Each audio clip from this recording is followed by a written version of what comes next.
AI 혁명 시대에 빼놓을 수 없는 이름이죠. 바로 마이크론. 그런데 지금 투자해도 괜찮을까? 이런 궁금증 많으실 거예요. 폭발적인 성장이냐 아니면 이미 너무 오른 위험한 주식이냐. 오늘 그 줄다리기 속으로 한번 들어가 보겠습니다. 자, 이거 한번 보세요. 아니, 1년 만에 주가가 300% 넘게, 그니까 3배 이상 폭등을 했는데 월가에서는 여전히 이거 무조건 사야 한다고 외치고 있단 말이죠. 이게 상식적으로 좀 이상하지 않나요? 오늘 우리가 파헤쳐볼 핵심 질문이 바로 이겁니다. 그 해답의 실마리가 바로 이 숫자 안에 있습니다. 452%. 이게 뭐냐면요. 마이크론의 다음 분기 주당 순이익 예상 증가율이에요. 다시 한번 말씀드릴게요. 452%요? 와, 이게 도대체 어떻게 가능한 숫자인지 지금부터 그 속사정을 하나씩 뜯어보겠습니다. 자, 그럼 먼저 마이크론을 로켓처럼 쏘아 올리고 있는 그 강력한 엔진, 그러니까 강세론자들이 왜 그렇게 열광하는지 그 이유부터 한번 들어보죠. 첫 번째 이유는 뭐니 해도 실적입니다. 실적. 근데 그냥 좋은 수준이 아니에요. 정말 폭발이라는 단어가 딱 어울릴 정도입니다.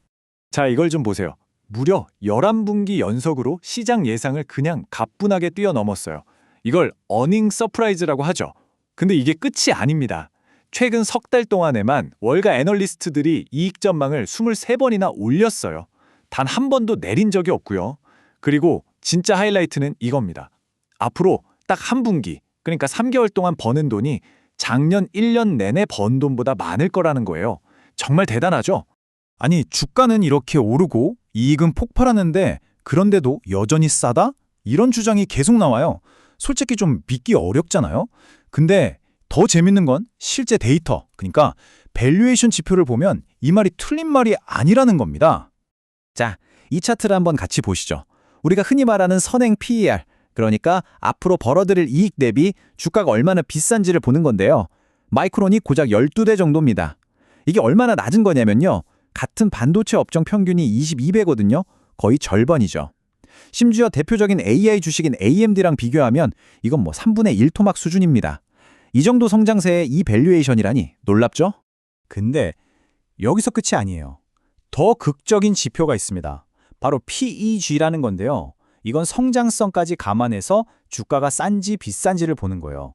보통 1보다 낮으면 이거 저평가인데? 라고 하거든요. 근데 마이크론의 PEG가 얼마냐? 0.2입니다. 0.2!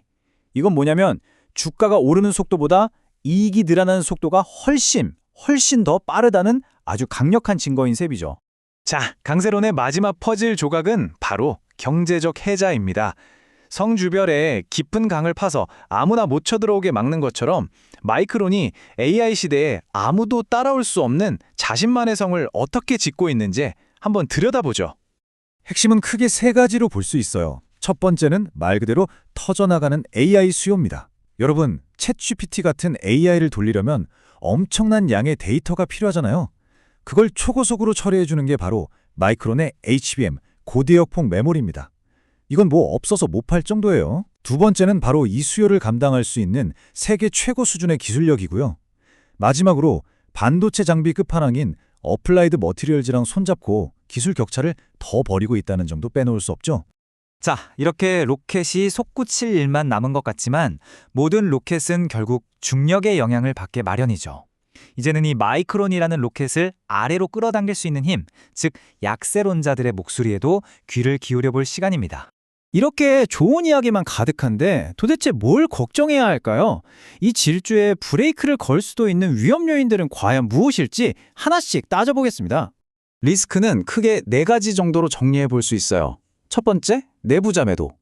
회사 사정을 가장 잘하는 경영진이 주식을 팔았다는 건 좀 찜찜하죠. 두 번째, 주가가 이미 월가에서 제시한 목표치 근처까지 와 있다는 점. 더 오를 룸이 얼마나 남았냐는 거죠. 세 번째, 300%나 올랐으니까 이제 슬슬 팔고 나가려는 차익 실현 물량이 쏟아질 수 있다는 위험.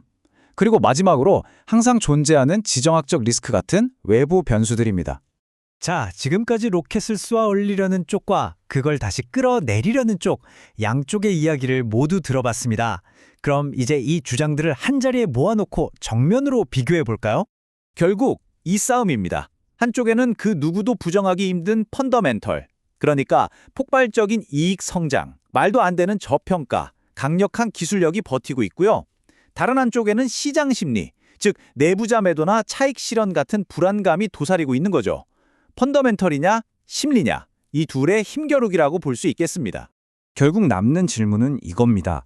AI라는 강력한 엔진을 단 마이크론 후, 하지만 동시에 시장의 중력이라는 거대한 힘과도 싸워야 하죠. 과연 지금이 진짜 이륙을 위한 마지막 카운트다운에 들어간 순간일까요? 아니면 너무 높이 올라버려서 이제는 다시 땅으로 돌아올 준비를 해야 하는 걸까요? 그 최종 판단은 결국 우리 각자의 몫으로 남게 될 것 같습니다.